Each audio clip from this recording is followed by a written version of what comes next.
Good evening, Chelsea fans, and welcome to episode 12 of Chelsea Waves. The Liam Rosenior era is up and running with a comprehensive 5-1 win over Charlton in the FA Cup. We'll be reviewing this and the defeat away to Fulham last week in detail and get the opposition view from yet another Gooner on the podcast, Charlie Neill, ahead of the first leg of the Carabao Cup at Stamford Bridge on Wednesday. Let's jump into it.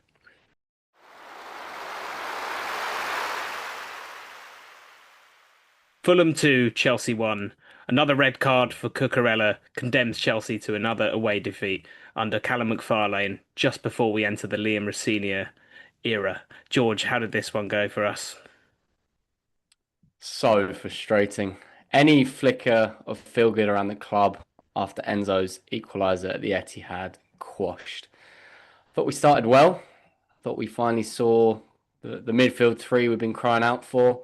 Moises, Santos starting brightly, and Enzo actually providing two wicked corners, which was the best of our early threat. And then the all too familiar story. Red card again, Ole, Ole. Our topic for this week. But this chapter was schoolboy defending from the back line. Initially, not to be alive to a simple Route 1 launch from Leno. And from there, simply inexcusable from Cucurella. One of our more experienced heads, pinned by Harry Wilson as if he was prime Didier Drogba. 50 yards out, that initial contact, you're thinking he'll get round, he'll get goal side. At the very worst, surely he won't foul him. He'll let him have a strike. He won't. Just ridiculous challenge. We mentioned pre-game whether there would be karmic justice for Josh King. Not even. It was a blatant red card. And I have to say the flurry of petulant yellows that follows was predictably pathetic. And beyond that, the fact that we allowed a near carbon copy with Jurel Hatto narrowly escaping the same mistake, the same long ball, Route 1 from Leno, backline sleeping, is utterly unacceptable. Ultimately, this side are just not learning from their mistakes. The reaction to the Reds, say we sort of somewhat regrouped. We did get a lucky reprieve. The Harry Wilson goal I thought was quite sloppy defending from Hatto. And post half time, our defence was eventually breached. This time it was Trev just losing Jimenez, gifting him kind of acres of space. We seem to be resigned to a familiar fate. But actually, I thought the reaction to going one behind was phenomenal. Just when fingers were starting to point Cole Palmer's way, let's put it out there. It's been horribly under par, worryingly so, since his return from injury. And it was another subpar showing.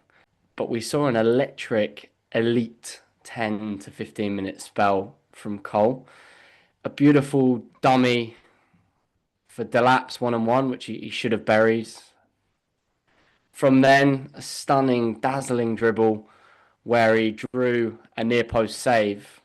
And I say the 15-minute spell culminated in a beautiful quarterback-esque clip ball through to Neto, which ultimately led to the equaliser from the resulting corner. But mystifyingly, we equalise, we're piling on the pressure. Fulham fans, players alike, up against it. We suddenly hook him off. It very much begs the question, once again, who is picking the team? That Is one this definitely felt like medical team intervention, didn't it? The powers above. Cole Palmer is finally showing the form that we know and love from him. We're back in the game. It's 1-1. Fulham up against it, and he's hooked. And Joao Pedro comes on and does absolutely nothing again. It does just kind of feed into the narrative. Who's picking the team? What's our priority here? I mean, from the get-go, you've got Tosin back in the lineup. I Randomly. jokingly mentioned he'd have a shaky final 10. I did not expect him to start. Reece James managed again. There's talk that him, Palmer, and Gusto are injury doubts for Arsenal. Dreadful. Are we trying to win here and now? I mean, there's a Is it preservation of value, George? Is it the fear of creating long-term injury problems, which would have an adverse impact on their market value? Is it as cynical as that?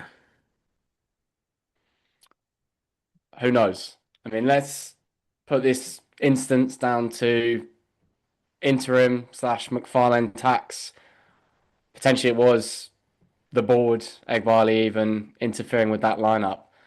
But Resenya's first task is going to be that decoupling. He's got to quash any and all rumours that there's interference with his lineup. Yes, take heed of medical advice, but this rotation, this merry-go-round of selection isn't sustainable. And I think that is something that Resenya has to stamp out from the get-go. Loving the correct pronunciation of Rosenia there. I actually had no idea. It seemed instinctively to me like Rosenia, and I'm pretty sure that's what I'm going to keep calling him for now. But I did see that clip where he corrected everyone, although it seems like he doesn't mind massively. But on the man himself, I know it's a question you wanted to pick up on, George, whether he should have gone immediately into the dugout. Echoes of obviously Thomas Tuchel with one day training session ahead of that 0-0 draw for his debut match as a manager for Chelsea 4 or 5 years ago against Wolves. I have my own personal view. I actually believe he made the right call staying clear of this one. Chelsea is a particularly uniquely toxic environment at the moment, and I think starting on the back foot, which it would have been with that red card and the ill discipline running throughout that team, I think it would have just put Rosenia in a bad place to start and to lose a bit of credibility with the disgruntled Chelsea fans. So I think good decision keeping him away from that game, midweek game, minimal preparation, and getting a win under his belt against Charlton, which he actually did, which is, it's not much to shout about, but it's something small at least to build on and gives him a little bit of a buffer to instill his principles and his methods into this team, which we're going to see put to the test to a far greater degree against Arsenal on Wednesday. But I know you've got a view. Yeah, well, I don't love the optics. It's been mentioned Tuchel was straight in there for that Wolves game and stamping his authority from the get-go. The one asterisk would be, I think, the importance of Rosenia decoupling from that idea that other forces are picking a lineup or interfering. So at least now, a couple training sessions under his belt, there needs to be no illusion that he is the man in charge. So I will take Clear Lake tax in this instance and let him off there. In terms of positives from the game, League One Liam Delap did open his account. I have to say we've called him out / almost written him off. Does appear post-Maresca Delap seems to have come out of depression. A little bit of energy there at least. Did get his goal. Probably should have had a brace against Fulham, but ultimately positive. As for negatives, need look no further than that backline. I mean, Cucurella obviously will stand out, but the sloppiness of that complete backline to repeatedly be vulnerable to the ball over the top. Harry Wilson looking like a prime target man, just not acceptable. And unfortunately, Cucurella's replacement, Joel Hatto, did not. I mean, he did fare marginally better, but emphasis on marginally there. I thought he lost Wilson naively for the first goal, disallowed, and ultimately did get spun for that last gasp late dagger from Harry Wilson, cutting onto his right foot and driving home.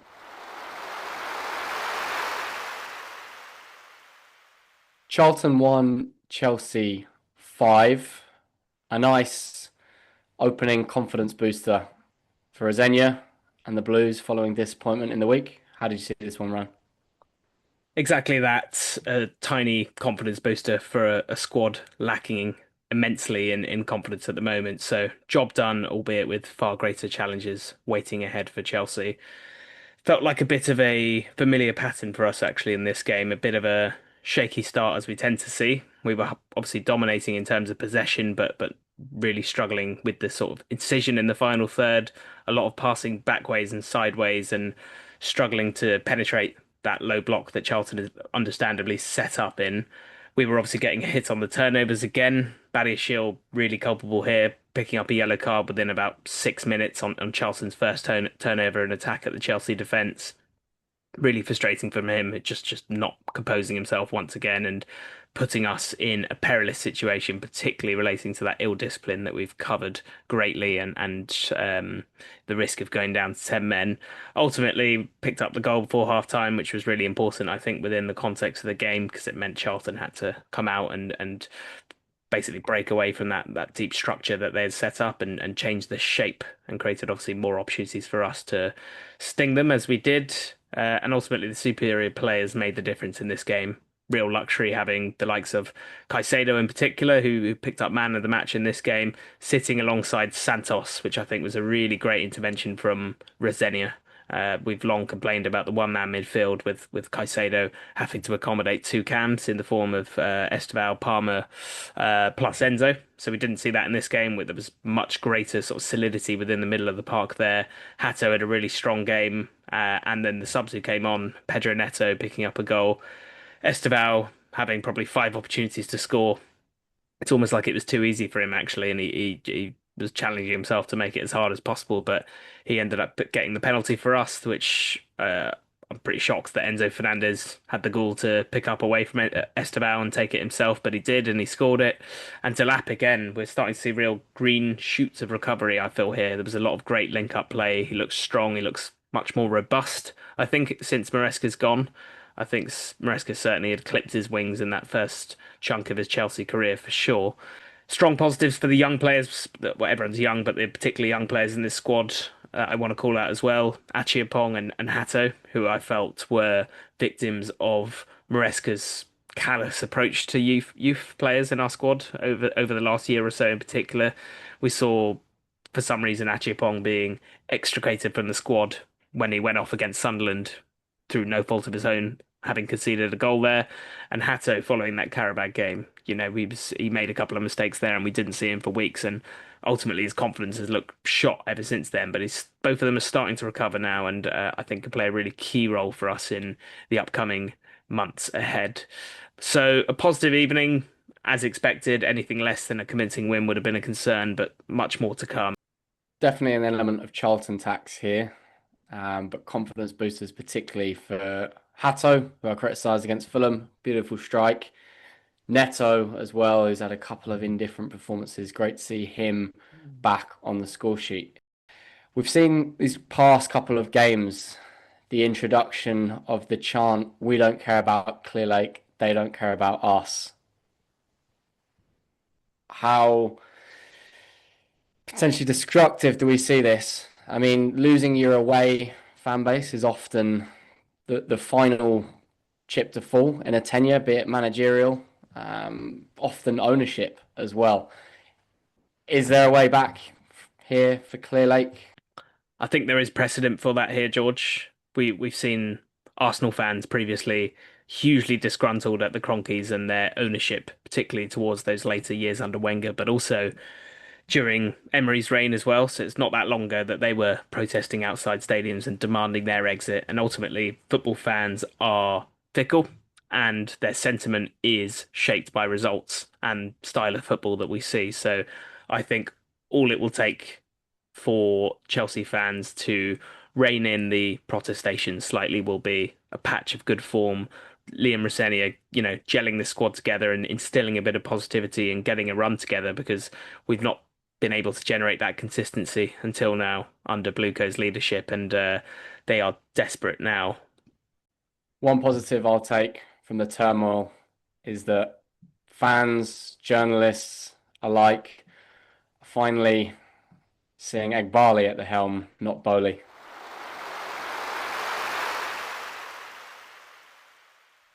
Groundhog Day for Chelsea again, George. Another red card in the first half against Fulham, which ultimately sealed our fate in that match last week.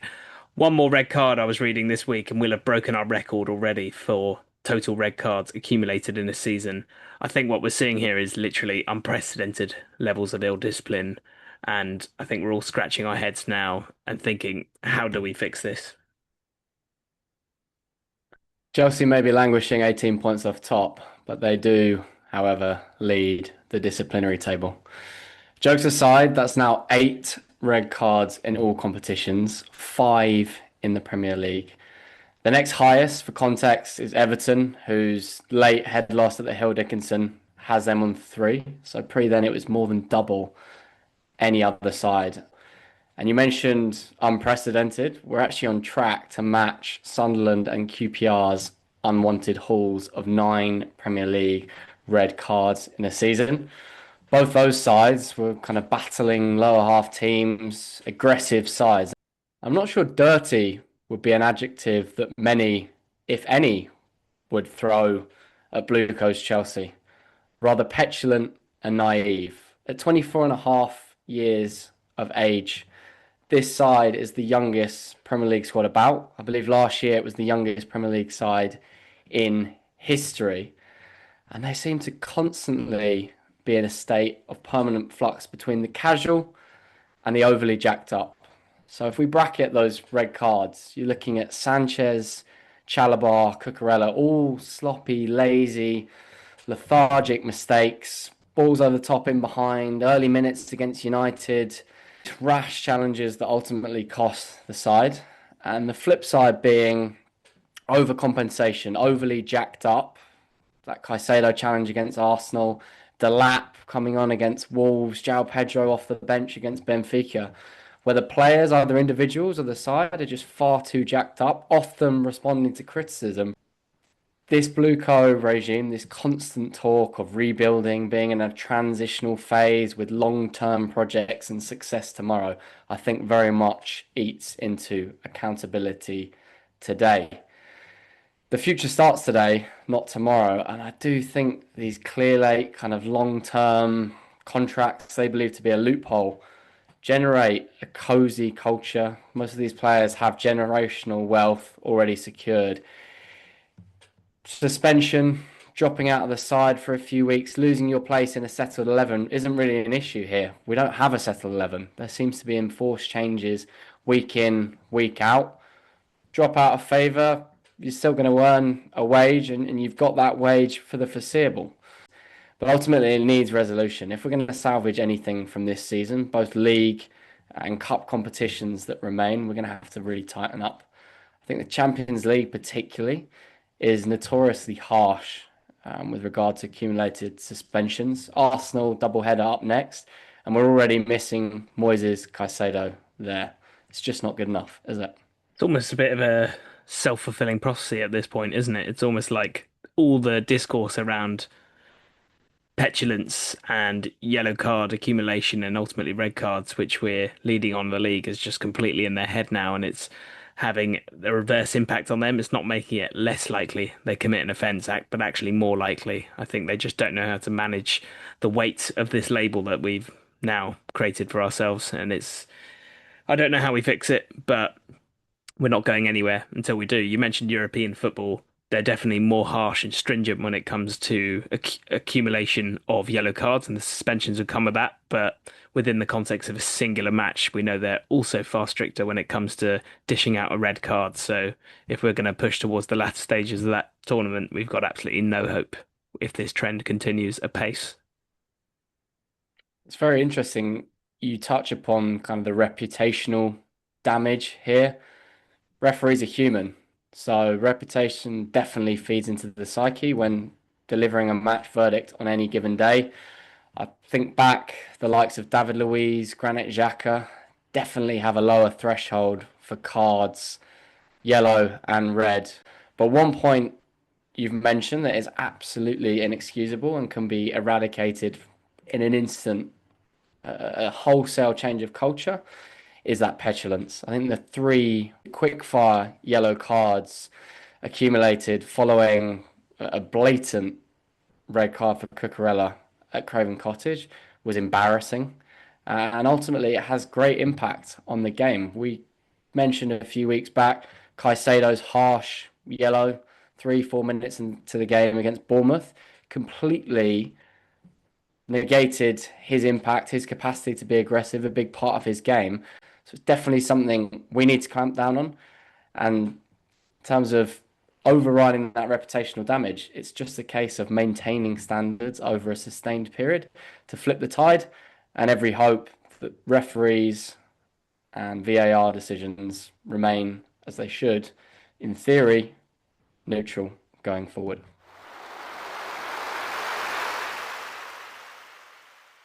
Time now for the opposition view.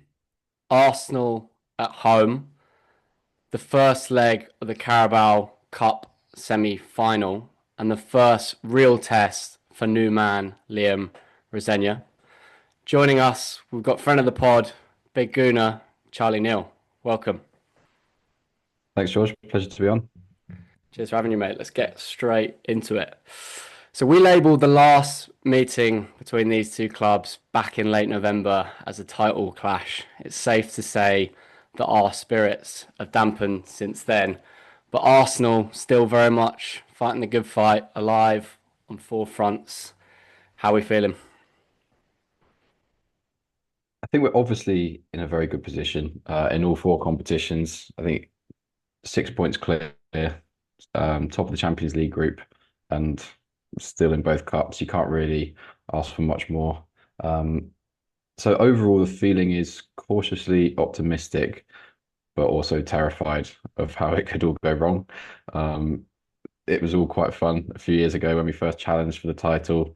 But the expectations have changed significantly now. And yeah, it's basically just a lot of tension, I would say, because it's been so long since we've won the trophy. So yeah, until we actually win it, there will always be doubts. But these cup games actually, so we've obviously had Portsmouth at the weekend and now this one, are quite a welcome distraction because they're just something a little bit different. It's interesting you say tension creeping in. I think from our perspective, we've been increasingly coming to terms with an Arsenal title. I have to say, I thought 3 points against Liverpool may well have, if not mathematically, figuratively sealed the deal. But that second half very much gave me a glimmer of hope. Maybe not for the league title, but the aspirations of a double, a treble, even a quad still alive is very much long odds. Yeah, that was a strange second half. I think the first half we played quite well without really creating too much. And there've actually been quite a few games like that this season where the first half has been a bit uneventful and then we've just blown teams away in the second half. So I'm thinking of Atletico Madrid in the Champions League, Villa a few weeks ago. Even Spurs to an extent where we got 2 goals right at the end of the half, but actually didn't play that well in the first half and then went on to win 4-1. And so I was sort of expecting something similar against Liverpool. And then I have no idea really what happened in that second half. They seemed to just have the better of us, even though they didn't actually do anything with it. We just couldn't get on the ball and made so many sloppy mistakes, which is quite unlike us.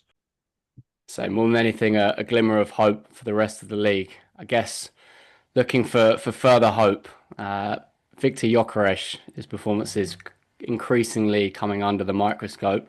While all's well on the pitch, Arsenal 6 points clear, alive in all competitions. Potentially not the biggest issue. Havertz, Jesus also coming back. But how do you see his performances of late? Well, Gyökeres is a strange one because when we signed him, I think there was an expectation that, okay, he's not the most technical player. He's not going to link play particularly well. He's not that good on the ball or anything. But what he will do is go shoulder to shoulder with defenders, run constantly, out muscle defenders. And he actually did that a bit in his first few games. I think he went shoulder to shoulder with De Ligt on his debut at Old Trafford. He did it to Van Dijk as well. And you just thought no defender is going to brush him off the ball. And then that seems to have stopped. He seems to be getting brushed off the ball really easily by not even big centre backs like Mikalenko a few weeks ago against Everton. Kept beating Gyökeres, shoulder to shoulder, barging him out the way. And you just wonder what it is he's actually good at. Which isn't great to say about your marquee striker.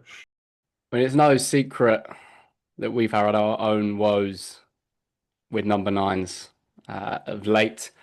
We've spoken/complained a lot about League One Liam, and João Pedro is very much looking the falsest of nines. Let's move on to Chelsea. What are your thoughts on the circus that is Chelsea FC in 2026? Just been pretty quiet, hasn't it? Nothing really going on. Same old Chelsea. Um, strange, strange. I think it's just been a bit of a roller coaster over the last few years, hasn't it? Ever since Abramovich left. I mean, it was pretty mad before that as well.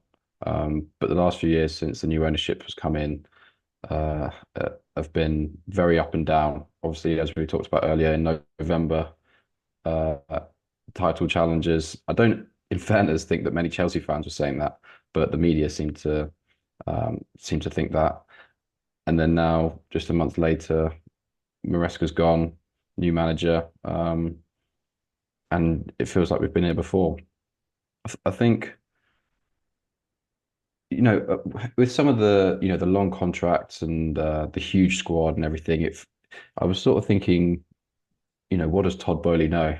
Or what does this new Chelsea ownership group know that the rest of us don't? Like, is there some grand plan?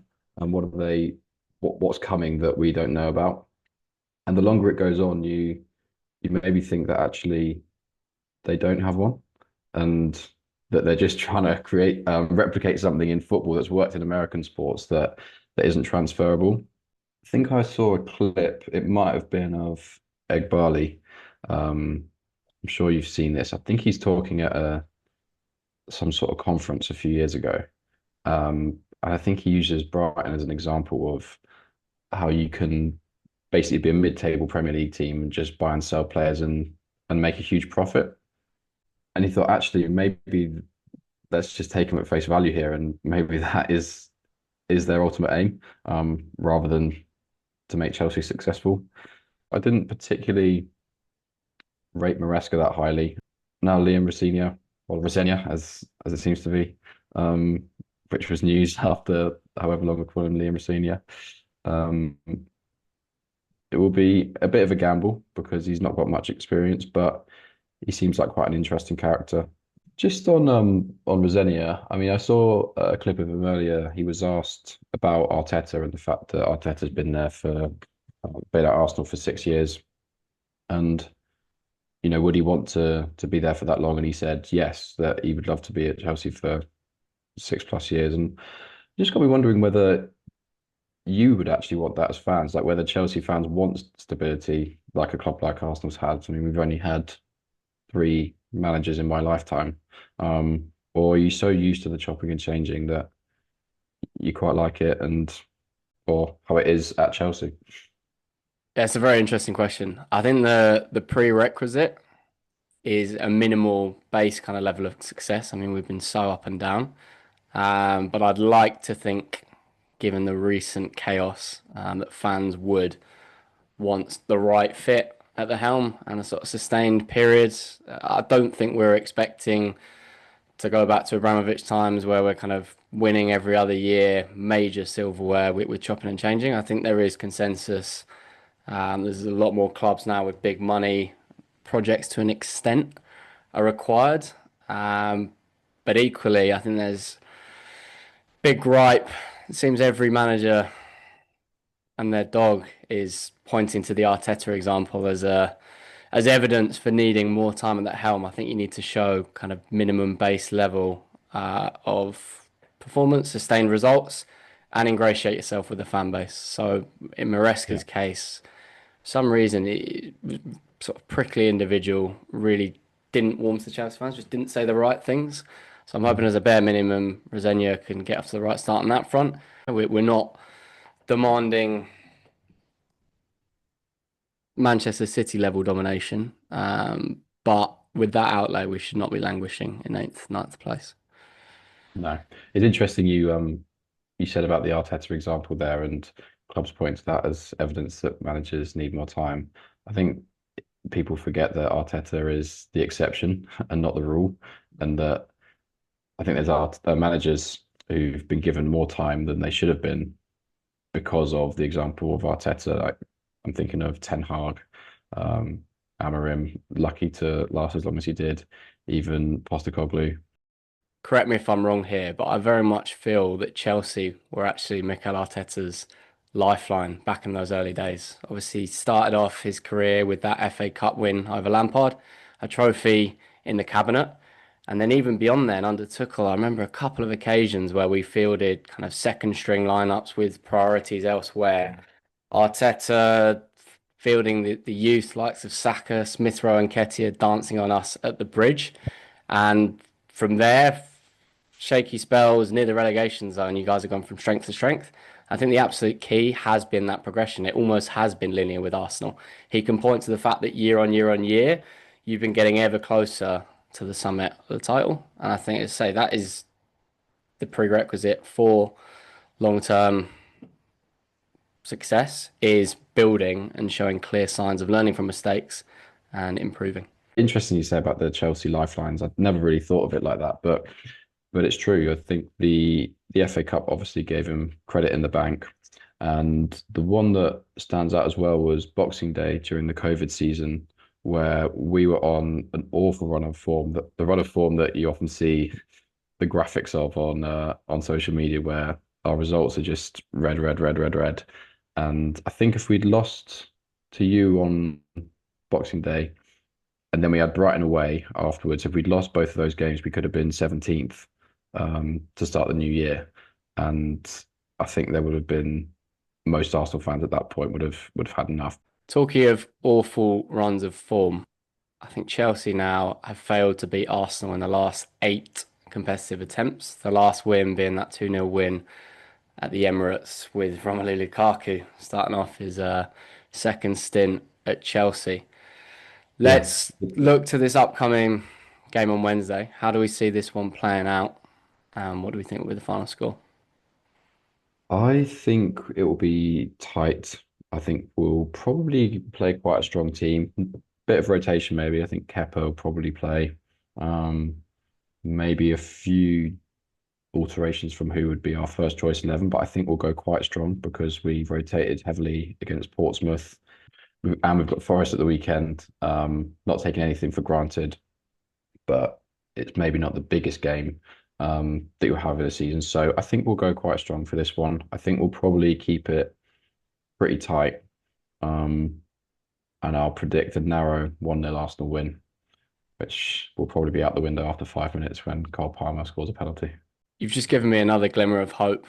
The prospect of Kepa in net. I look forward to abusing him from Matthew Harding Lower on Wednesday. The club have actually briefed rather tragically of sort of unimportance of this Carabao Cup and how Rosenia won't be judged on this. Sadly, I don't think they've earned the right. As mentioned, kind of chance of discontent increasingly coming in. I'm expecting a bit of a whirlwind of an atmosphere on Wednesday. Ultimately, fans aren't happy with the ownership, but it is Arsenal in town. Hoping the fans can get behind the team. But I do fear kind of an early Arsenal goal and it could spiral. I'm going to stay positive though, and I'm going to call a 1-1 draw. Rosenia's getting off to a great start. Nice early goal to have the fans up. And ultimately, no Moises Caicedo for this first leg will come back to bite us. But I'm just hoping that we are competitive going into that second leg at the Emirates. I am going with the historical precedent in this fixture in recent years and calling a tight 1-1 draw between Chelsea and Arsenal at Stamford Bridge. As we've seen, I think 2 years running in the league, there's obviously going to be a heavy amount of rotation, I think, from both squads in this match. But I think the deficiencies in Chelsea's lineup tomorrow and our squad generally, with the likely absentees of at least Cole Palmer and Malo Gusto, is going to restrain us and our ability to rotate and maintain the required levels to overcome league leaders Arsenal. So I'm going to optimistically call a 1-1 draw and all to play for in the second leg. I think it will be a pretty tight, cagey game. But then we don't know much about, well, I don't know much about Rosenia's style. Maybe you know more than me, but maybe he'll go for it a bit. Not sure we can learn anything from that Charlton fixture. Come Wednesday, we will see. Enjoy the game, mate. Not too much. Sure, I'll catch you there. Thank you. You too. Cheers.